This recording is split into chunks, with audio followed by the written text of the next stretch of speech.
Welcome to கற்றுக்கொள்வோம். இன்னைக்கு நம்ம இந்த வீடியோவில் என்ன பார்க்க போறோம், காம்ப்ளிமெண்ட் சிஸ்டம் இம்யூனாலஜி அப்படின்ற சப்ஜெக்ட்ல இருக்கக்கூடிய டாபிக் தான் காம்ப்ளிமெண்ட் சிஸ்டம். இது என்ன அப்படின்றத பார்த்தோம் அப்படின்னா இம்யூன் ரெஸ்பான்ஸ்ல இன்வால்வ் ஆகக்கூடியது. காம்ப்ளிமெண்ட் சிஸ்டம்ன்றது ஒரு காம்போனன்ட், அது இன்னேட் இம்யூன் ரெஸ்பான்ஸ்ல இன்வால்வ் ஆகக்கூடியது. பிரைமரி டிஃபென்ஸ் மெக்கானிசம்ல ஒரு ரோல் பிளே பண்றது காம்ப்ளிமெண்ட் சிஸ்டம் அப்படிங்கிறது. அது என்ன அப்படின்னா, இப்போ ஆன்டிஜன் ஆன்டிபாடி ரியாக்ஷன் நடக்கிறது தான் வந்து பிரைமரி டிஃபென்ஸ் மெக்கானிசம். அந்த ஆன்டிஜன் ஆன்டிபாடி ரியாக்ஷன் நடந்ததுக்கப்புறம் அந்த பேத்தோஜனை நம்ம பாடியை விட்டுட்டு வெளியில் ஏற்றுறது தான். பேத்தோஜன் அது ஃபாரின் பார்ட்டிகல்ஸ் எது நம்ம பாடியில் என்ட்ரு ஆயிருக்கோ அந்த பார்ட்டிகளை வெளியேற்றுறது தான் இந்த காம்ப்ளிமெண்ட் சிஸ்டமோட வேலை.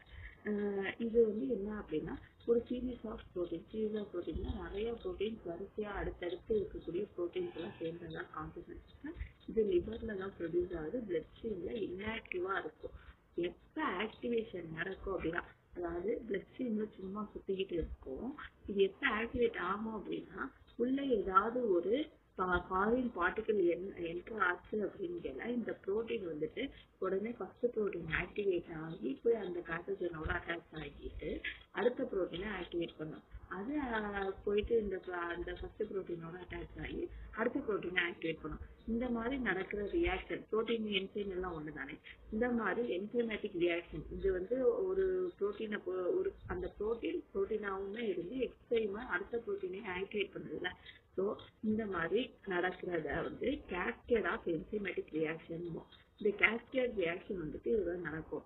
நடந்து என்ன பண்ணணும்னா ஆப்சோனைசேஷன் நடக்கும். ஆப்சோனைசேஷன்னா பேத்தோஜன் இதுதான் அப்படின்னு சொல்லி அதுக்கு மேல வந்துட்டு ஒரு சம் கெமிக்கல்ஸை யூஸ் பண்ணி கோட் பண்ணி காட்டி இதுதான் பேத்தோஜன். இந்த பேத்தோஜனை ஆப்சோனைசேஷன் பண்ணிட்டு அந்த இடத்துல ஃபார்மேஷன் ஆஃப் மேக், அதாவது மெம்பரேன் அட்டாக் காம்ப்ளெக்ஸ்ன்ற காம்ப்ளெக்ஸ் அந்த இடத்துல ஃபார்ம் பண்ணி அந்த மைக்ரோபை எதுவுமே இல்லாம லைசிஸ் பண்ணிடும். இது பார்த்தோம் அப்படின்னா 3 வேலை வந்து நடக்கும், 3 பார்ட்ல வந்து இது நடக்கும். அது என்ன மாதிரியான பேத்தோஜன் வந்து நம்ம பாடியில என்டர் ஆயிருக்கோ அதுக்கேற்ற மாதிரி 3 சைக்கிள்ல எந்த சைக்கிள் வேணாலும் இனிஷியேட் ஆகி ஸ்டார்ட் ஆகும். இந்த சைக்கிள்ல எங்க போய் முடியும் அப்படின்னா, இதுல சென்ட்ரல் காம்போனண்டா வந்துட்டு நம்ம C3 வந்து கன்சிடர் பண்றோம். அந்த C3 அப்படின்ற காம்போனன்ட்ல போயிட்டு அந்த காம்போனன்ட் ஆக்டிவேட் பண்ற ப்ராசஸோட 3 சைக்கிளும் வந்துட்டு முடிஞ்சிடும். அதாவது 3 டிஃபரெண்ட் சைக்கிள்ஸ் அந்த இடத்தோட வந்துட்டு சேமா ரன் ஆக ஆரம்பிச்சிடும். அதாவது ஃபர்ஸ்ட் இது ஒரு இடத்துல ஸ்டார்ட் ஆயிருக்கும், அது ஒரு மாதிரியா ஸ்டார்ட் ஆகி நடந்துட்டு இருக்கும். இது ஒண்ணு மாதிரி நடந்துகிட்டு இருக்கல இந்த C3 காம்போனன்ட் ஆக்டிவேட் ஆயிடுச்சுன்னு அது அடுத்து C5 ஆக்டிவேட் பண்றது, C6 C7 அப்படின்னு ஆக்டிவேட் பண்ணி அது 3 சைக்கிள்ஸுமே சேமா தான் இருக்கும். அதே போல இது வந்து என்ன ரோல் பிளே பண்ணுது அப்படின்றத பார்த்தோம்னா, இம்யூன் காம்ப்ளெக்ஸஸ்ல வந்து கிளியர் பண்ணும். இம்யூன் காம்ப்ளெக்ஸ் யாரு, ஆன்டிஜன் ஆன்டிபாடி தான். ஆன்டிஜன் ஆன்டிபாடி சேர்ந்திருக்க இதான் வந்துட்டு இம்யூன் காம்ப்ளெக்ஸ் அப்படின்னுவோம். அந்த ஆன்டிஜன் ஆன்டிபாடி காம்ப்ளெக்ஸ் இது அதுக்கப்புறம் என்ன பண்ணுன்னா அப்பாப்டாட்டிக் செல்ஸ், அதாவது ப்ரோக்ராம்டு செல் டெத் ஆகி செல்ஸ் எல்லாம் அந்த டெத்தான செல்ஸ் எல்லாம் இருக்கும்ல அதெல்லாம் வந்துட்டு ரிமூவ் பண்றதும் இதோட வேலை தான். அதே போல ஹோமியோஸ்டாசிஸ்னா பாடியை வந்துட்டு கரெக்டான டெம்பரேச்சர் ப்ரெஷர் எல்லாமே வந்து ப்ராப்பரா மெயின்டைன் பண்றதும் இதோட வேலை தான். நெக்ஸ்ட் காம்ப்ளிமெண்ட் சிஸ்டம் அப்படின்னா, இதுல இருக்கக்கூடிய ப்ரோட்டீன் வந்துட்டு தெர்மோலயபிள் ப்ரோட்டீனால சேர்ந்து ஃபார்ம் ஆனதுதான் வந்துட்டு இந்த காம்ப்ளிமெண்ட் சிஸ்டம். இந்த ப்ரோட்டீன் என்னன்னா பாடி ஃப்ளூயிட்ல சீரம்ல எல்லாம் ப்ரெசென்ட் ஆயிருக்கும். இது எங்கெங்க இன்வால்வ் ஆகும்னா ஆன்டிஜன் ஆன்டிபாடி ரியாக்ஷன் நடக்கிற இடத்துல, அதே போல செல்லை லைசிஸ் பண்றதுக்கும் அப்புறம் அந்த செல்லை ஈட் பண்ற பாகோசைட்டோசிஸ் ப்ராசஸ்லயும் இது இன்வால்வ் ஆகும்.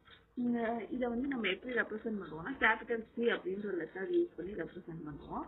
இது எப்போ ஆக்டிவேட் ஆகும் யாருனால அப்படின்னா, புரோட்டியேஸ்ன்ற என்சைம் வந்துட்டு இந்த காம்ப்ளிமெண்ட் புரோட்டீனை ஃபர்ஸ்ட் இனிஷியேட் பண்ணிவிடும். இந்த காம்ப்ளிமெண்ட் புரோட்டீன் வந்து என்னன்னா பீட்டா குளோபுலின் புரோட்டீன் டைப் வந்து சேர்ந்தது. இதுல வந்து என்ன அப்படின்னா, இம்யூன் சிஸ்டம்ல ஆன்டிபாடி வந்துட்டு இதுதான் பேத்தோஜன் காட்டுச்சு அப்படின்னா, இந்த காம்ப்ளிமெண்ட் சிஸ்டம் வந்து காம்ப்ளிமெண்ட் புரோட்டீன்ஸ் எல்லாம் போயிட்டு அந்த பேத்தோஜனை டெஸ்ட்ராய் பண்ணிடும். இது வந்து இன்னேட் இம்யூனிட்டி ரோல் வந்து பிளே பண்ணுது. இன்னேட் இம்யூனிட்டி, அக்வயர்ட் இம்யூனிட்டி ரெண்டு டைப் இருக்கும். இது வந்து இன்னேட் இம்யூனிட்டி கீழே வந்து வருது. இதுக்கு வேற என்னென்ன இது வேலை பார்க்கும் அப்படின்னு பார்த்தோம்னா வந்துட்டு ஆன்டிபாடியோட எபிலிட்டி, ஆன்டிபாடியோட கெப்பாசிட்டி எல்லாம் இருக்குல்ல அதை வந்து இன்னும் கொஞ்சம் என்ஹான்ஸ் பண்றது. அதே போல பாகோசைட்டிக் செல்ஸ், செல் ஈட்டிங் செல்ஸ் எல்லாம் இருக்கும்ல, அந்த செல்ஸோட வேலையும் வந்து அந்த செல்ஸையும் கொஞ்சம் என்ஹான்ஸ் பண்ணுவோம். எதுக்கு அப்படின்னா பேத்தோஜன்ஸை கிளியர் பண்றதுக்காக. அதே போல இந்த இடத்துல தான் ஒரு பேத்தோஜன் இருக்கு அப்படின்னா அந்த இடத்துல இன்ஃப்ளமேஷனை காஸ் பண்ணி இங்கதான் இருக்கு அப்படின்னு சொல்லி மற்ற செல்ஸுக்கெல்லாம் வந்துட்டு காட்டி கொடுக்குற வேலையை இதெல்லாம் பண்ணும். அதே போல பேத்தோஜனோட செல் மெம்பரேனை அட்டாக் பண்ற ஒரு ஜாபை இதுதான் பண்ணுது. நெக்ஸ்ட் இதுல என்னென்ன காம்போனன்ட்ஸ் இருக்கு அப்படின்றத பார்த்தோம்னா C1 இருந்து C9 வரைக்கும் காம்போனன்ட்ஸ் வந்து இதுல பிரசன்ஸ் ஆயிருக்கு. அடுத்து வந்துட்டு வேற ரெகுலேட்டரி ப்ரோட்டீன்ஸ் இருக்கு, அப்புறம் காம்ப்ளிமெண்ட் ரிசெப்டார்ஸ் வந்து இதுல இருக்கு. இப்போ C1 இருந்து C9 ப்ரோட்டீன்ஸ் எல்லாம் வந்து என்ன பண்ணும் அப்படின்னு பார்த்தோம்னா கேஸ்கேட் ரியாக்ஷன்ல பார்ட்டிசிபேட் பண்ணும். அதாவது ஒன்னு அடுத்தது ஆக்டிவேட் பண்றது, அடுத்தது ஆக்டிவேட் பண்றது, அப்படி போய் அட்டாச் ஆகுறது. இந்த ப்ராசஸ்ல வந்துட்டு C1 இருந்து C9 வந்து இன்வால்வ் ஆகும். இதை தாண்டி B அண்ட் P இந்த 3 ப்ரோட்டீனும் இந்த கேஸ்கேட் ரியாக்ஷன்ல பார்ட்டிசிபேட் பண்ணுது. அடுத்து பார்த்தோம்னா ரெகுலேட்டரி ப்ரோட்டீன்ஸ், அது யாருன்னா ஃபேக்டர் HIE-CD59. இது என்ன பண்ணும் அப்படின்னா காம்ப்ளிமெண்ட் ஆக்டிவேட் பண்ணி நமக்கு ஹோஸ்ட் நம்ம பாடியிலே இருக்கக்கூடிய டிஷ்யூஸும் இருக்கும், வேற பேத்தோஜனும் உள்ள என்டர் ஆனாலும் இருக்கும். அதாவது நம்ம பாடி டிஷ்யூஸை விட்டுட்டு பேத்தோஜன்ஸ் மட்டும் கில் பண்றதுக்கு இது வந்து ரெகுலேட் பண்ணுது. நம்ம பாடி டிஷ்யூ ஹோஸ்ட் டிஷ்யூ வந்து டேமேஜ் ஆகாம ப்ரிவென்ட் பண்ணது இந்த ரெகுலேட்டரி ப்ரோட்டீன்ங்கிறது. அது எப்படின்னா இந்த ஃபேக்டர் ஹச் போயிட்டு ஹோஸ்டல் டிஷ்யூல அட்டாச் ஆயிருக்கும். ஸோ இங்க வந்து இது இருக்கான் இவன் இருக்கான் அப்படின்னா இது வந்து நம்ம ஆளு, இங்க போக கூடாது அப்படின்ற மாதிரி பண்ணும். அப்படின்னு காம்ப்ளிமெண்ட் சிஸ்டம்க்கு தெரிஞ்ச இண்டிகேஷன் போயிடும். அடுத்து காம்ப்ளிமெண்ட் ரிசெப்டார்ஸ் யாருன்னு பார்த்தோம்னா CR1, CR2, CR3, CR4 இதெல்லாம். இது என்ன பண்ணும், இதெல்லாம் என்னன்னா இம்யூன் செல்ஸ்ல வந்து பிரசன்ஸ் ஆகியிருக்கும். இது என்ன வேலை பார்க்கும் அப்படின்னா காம்ப்ளிமெண்ட் சிஸ்டமோட ஃபங்க்ஷனை மீடியேட் பண்ணி கரெக்டா டைரக்ட் பண்ணி அனுப்பிச்சு விடுறது இதோட வேலை. நெக்ஸ்ட் பார்த்தோம்னா இது எங்கிருந்து சிந்தசிஸ் ஆகுது ஒவ்வொரு ப்ரோட்டீனும் அப்படின்னா C1 வந்துட்டு இண்டஸ்ட்ரியல் எபிதீலியம்ல சிந்தசிஸ் ஆகுது, C2 வந்துட்டு மேக்ரோபேஜஸ்ல சிந்தசிஸ் ஆகுது, C3, C6, C9 இது 3 வந்து லிவர்ல சிந்தசிஸ் ஆகுது, C7க்கு வந்துட்டு இன்னும் வந்து அதோட பிளேஸ் வந்து கரெக்டா தரல. அடுத்து இது என்னென்ன ஃபங்க்ஷன் பண்ணுது அப்படின்னு பார்த்தோம்னா ஆப்ஷனைசேஷன் அப்படின்னா வந்துட்டு செல்லுக்கு மேல ஒரு லேயர் மாதிரி கெமிக்கல் லேயர் மாதிரி அது என்ன பண்ணும் அப்படின்னா ஒரு கெமிக்கல் லேயர் மாதிரி ஃபார்ம் பண்றது மூலியமா இது வந்து ஒரு பேத்தோஜன் நம்ம செல்ல இருந்து டிஃபரன்ஷியேட் பண்ணி காட்டக்கூடியதுதான் வந்துட்டு இந்த ஆப்ஷனைசேஷன் அப்படின்ற ப்ராசஸ். அந்த பூசி ஒரு கெமிக்கலை கோட் பண்ணி இது வேற ஒரு செல் அப்படின்னு காட்டுறது. அடுத்து கீமோடாக்சிஸ் அப்படின்றது என்னன்னா கெமிக்கல் ரெஸ்பான்ஸ்க்கு ஏற்ற மாதிரி வந்துட்டு செல்ஸ் வந்து மூவ்மெண்ட் ஆகுது தான் வந்துட்டு கீமோடாக்சிஸ். அதுக்கும் இந்த இது வந்துட்டு ரெஸ்பான்சிபிளா இருக்கு அந்த ஒர்க்குக்கும். அதே போல செல் லைசிஸ் பண்றது. இப்போ ஏதாவது ஒரு பேத்தோஜன் செல்ஸ் வந்துட்டு உள்ள என்டர் ஆயிடுச்சு அப்படிங்கிற அந்த பேத்தோஜன் செல்லை எப்படி வந்து கில் பண்றது லைசிஸ் மூலியமா தான். அந்த லைசிஸ் டெக்னிக் பண்றதுக்கு இது வந்து ஹெல்ப் பண்ணுது. அதுக்கப்புறம் வந்து இம்யூன் காம்ப்ளெக்ஸ் கிளியரன்ஸ். இம்யூன் காம்ப்ளெக்ஸ்னா இப்போ பேத்தோஜன் என்டர் ஆச்சு அப்படின்னா ஏபி காம்ப்ளெக்ஸ் வந்து நிறைய ஃபார்ம் இருக்கு. அதாவது ஆன்டிஜன் ஆன்டிபாடி காம்ப்ளெக்ஸ் பாடியில நிறையா இருக்கும். அது அதிகமா இருந்தால் அது செட்டில் டவுன் ஆச்சு அப்படின்னா அது பெரிய இஷ்யூ வந்து நமக்கு பாடியில கிரியேட் ஆகும். ஸோ அதெல்லாம் வந்துட்டு ரிமூவ் பண்றதும் இந்த காம்ப்ளிமெண்டோட ஒர்க் தான். அப்புறம் இன்ஃப்ளமேஷன் காஸ் பண்ணும். அதாவது எந்த சைட்ல வந்துட்டு இப்போ ஏதாவது ஒரு சைட்ல பேத்தோஜன் என்டர் ஆயிடுச்சுன்னா அந்த சைட்ல வந்துட்டு இன்ஃப்ளமேஷன் காஸ் பண்றது மூலியமா அந்த பேத்தோஜன் இருக்கு அப்படின்றத மற்ற செல்ஸுக்கெல்லாம் இண்டிகேட் பண்ணிடும்.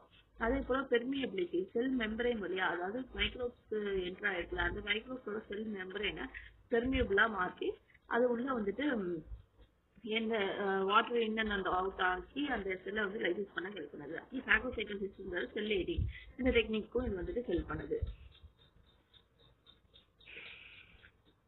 அடுத்து பார்த்தோம்னா காம்ப்ளிமெண்ட் ஆக்டிவேஷன் எப்படி நடக்கும் அப்படின்னு பார்த்தோம்னா நார்மலா வந்து இந்த ப்ரோட்டீன்ஸ் வந்து இன்ஆக்டிவா தான் இருக்கும் பிளட் ஸ்ட்ரீம்ல. இது எப்ப ஆக்டிவேட் ஆகும்னா some activating agents or activating substance வந்து நம்ம பாடிக்குள்ள என்டர் ஆகல. யார் அந்த ஆக்டிவேட்டிங் ஏஜென்ட்னு பார்த்தோம்னா ஆன்டிஜன் ஆன்டிபாடி காம்ப்ளெக்ஸ் ஃபார்மேஷன் நடந்துச்சுன்னா இது ஆக்டிவேட் ஆயிடும். கிராம் நெகட்டிவ் பாக்டீரியா என்டர் ஆச்சுன்னா இது ஆக்டிவேட் ஆகும். அதே போல animal virus aggregated antibodies IgG IgA அப்புறம் எண்டோடாக்சின்ஸ் ஈஸ்ட் இந்த மாதிரியான செல்ஸ் இந்த மாதிரியான ஆன்டிபாடிஸ் இதெல்லாம் வந்துட்டு பாடி உள்ள என்டர் ஆச்சு இருந்துச்சு அப்படின்னாலே உடனே இந்த காம்ப்ளிமெண்ட் சிஸ்டம் வந்து புரோட்டீன்ஸ் வந்து ஆக்டிவேட் ஆயிடும். இப்போ ஒன் காம்பனன்ட் ஆக்டிவேட் ஆயிடுச்சு அப்படிங்கிற அடுத்து என்ன நடக்கும், அது அடுத்த காம்பனன்ட் ஆக்டிவேட் பண்ணிட்டு போய் செல்ஸ் அந்த உள்ள வந்துட்டு ஃபாரின் பார்ட்டிகளோட அட்டாச் ஆகும். அது போய் அடுத்த காம்பனன்ட் ஆக்டிவேட் ஆயிட்டு இந்த ஃபர்ஸ்ட் காம்பனன்ட் அட்டாச் ஆகும். இதுதான் நடக்கும். இதுதான் கேஸ்கேட் பேட்டர்ன். இந்த கேஸ்கேட் பேட்டர்ன்ல இது பாட்டுக்கு வரிசையா நடந்துகிட்டே இருக்கும். இந்த காம்ப்ளிமெண்ட் ஆக்டிவேட் ஆகிறதுக்கு சில யூனிக்கான ப்ராப்பர்ட்டி இருக்கு. அது என்னென்ன அப்படின்னு பார்த்தோம்னா, ஆக்டிவேட் ஆன காம்ப்ளிமெண்ட் அந்த பயாலஜிக்கல் மெம்பரைன் எது உள்ள வந்திருக்கோ அதோட பயாலஜிக்கல் மெம்பரைன்ல தான் போய் அட்டாச் ஆகும். அதாவது பாக்டீரியா பாக்டீரியா, வைரஸ் வைரஸோட பயாலஜிக்கல் மெம்பரைன்ல அட்டாச் ஆகும். அதே போல இது அட்டாச் ஆனோடனே என்சைம் ஆக்டிவிட்டியை ஜென்ரேட் பண்ணும். என்சைம் ஆக்டிவிட்டினா என்ன? போய் அடுத்த ஒரு இதை ஆக்டிவேட் பண்றதுதான். இது போய் அடுத்த காம்ப்ளிமெண்ட்டை ஆக்டிவேட் பண்ணி என்சைம் ஆக்டிவிட்டியை ஜென்ரேட் பண்ணிடும். இதுக்கப்புறம் அடுத்தடுத்து ப்ரோட்டீன் ஆக்டிவேட் ஆகுதுல்ல, அதெல்லாம் இந்த செயின் ரியாக்ஷன்ல பார்ட்டிசிபேட் பண்ணி ஒன்று அடுத்தடுத்து ஆக்டிவேட் பண்ணி அட்டாச் பண்ணி இப்பயும் இந்த ப்ராசஸ் நடந்துகிட்டு இருக்கும். இது எப்படி ஆக்டிவேஷன் நடக்கும் அப்படின்னு பார்த்தோம்னா 3 பாத்வே வழியா நடக்கும். இப்போ ஒரு காம்ப்ளிமெண்ட் சிஸ்டம் ஆக்டிவேட் ஆயிடுச்சு அப்படிங்கல அது 3 பாத்வேயா நடக்கும். அது எதை பேஸ் பண்ணி எந்த பாத்வே அப்படின்றது தெரியும்னா, இந்த ஆக்டிவேட்டிங் ஏஜென்ட் பேஸ் பண்ணி தான். ஆன்டிஜன் ஆன்டிபாடி காம்ப்ளெக்ஸ்னா அதுக்கு ஒரு மாதிரியான பாத்வே இருக்கும். இதே கிராம் நெகட்டிவ்னா அதுக்கு ஒரு பாத்வே இருக்கும். அதே போல ஈஸ்ட் செல்ஸ் இந்த மாதிரி இருந்துச்சுன்னா அதுக்கு ஒரு பாத்வே இருக்கும்.